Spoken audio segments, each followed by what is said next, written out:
So I feel like if you're going to be really audacious enough to wear an 80s t-shirt and a high pony in your hair, you probably should rock the ridiculous hoopy earrings to go along with it, okay?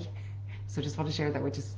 But the purpose of this live stream is to discuss with you a memory that I shared on my page today, which always gets a great traction every time I share it. So there was a woman in my life, and her name was Mrs. Gorman.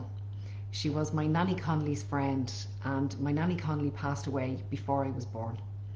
And every time as a small child that I was passing by, she lived on the other side of the street, every time I was passing by her gate and she saw me, she'd call me and say, young Connolly girl, come over here now till I find out how you are.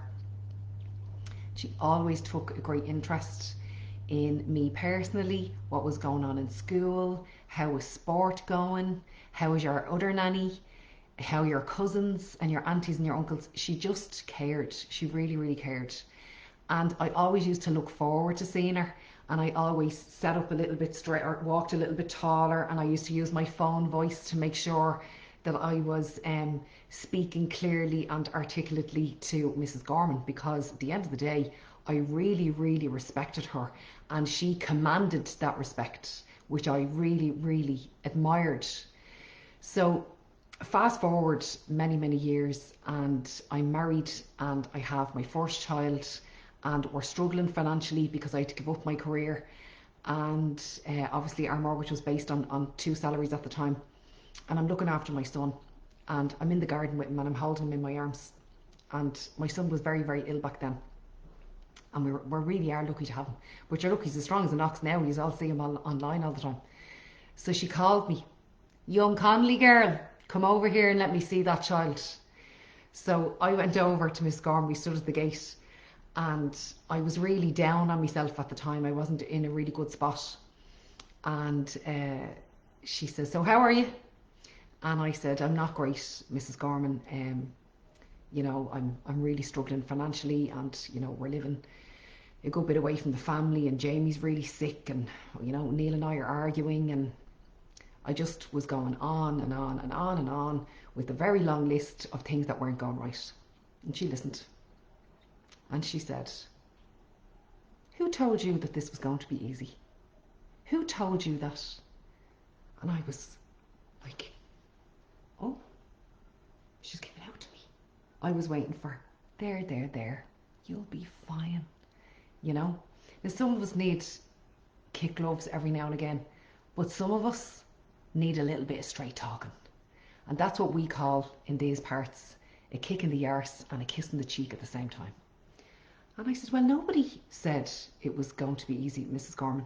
And she said, at least you have a son.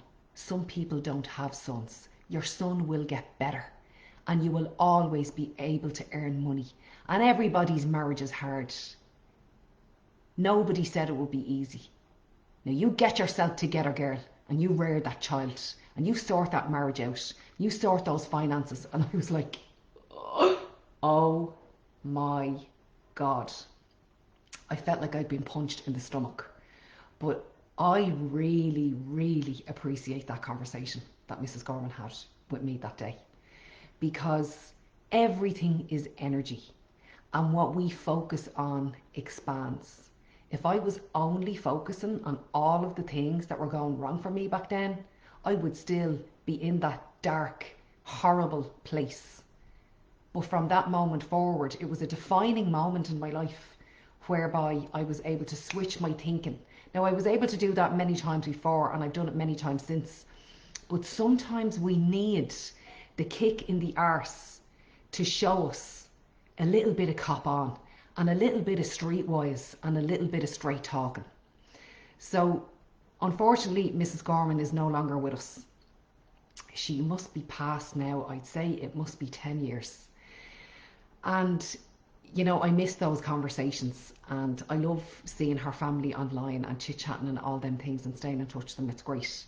And I love me neighbours from Edenmore listen to these stories about Mrs. Gorman and other people that I speak about where I'm from, because we all need, God, I'm getting emotional, we all need a Mrs. Gorman. So My question for you is this.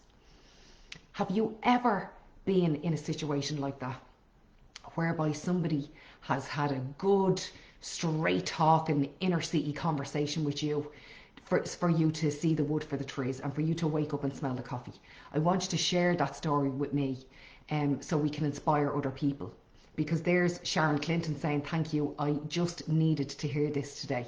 Because we learn more quickly in numbers than we do as individuals, okay? So what I want you to do is share your stories with me of how somebody helped you along in your life like that.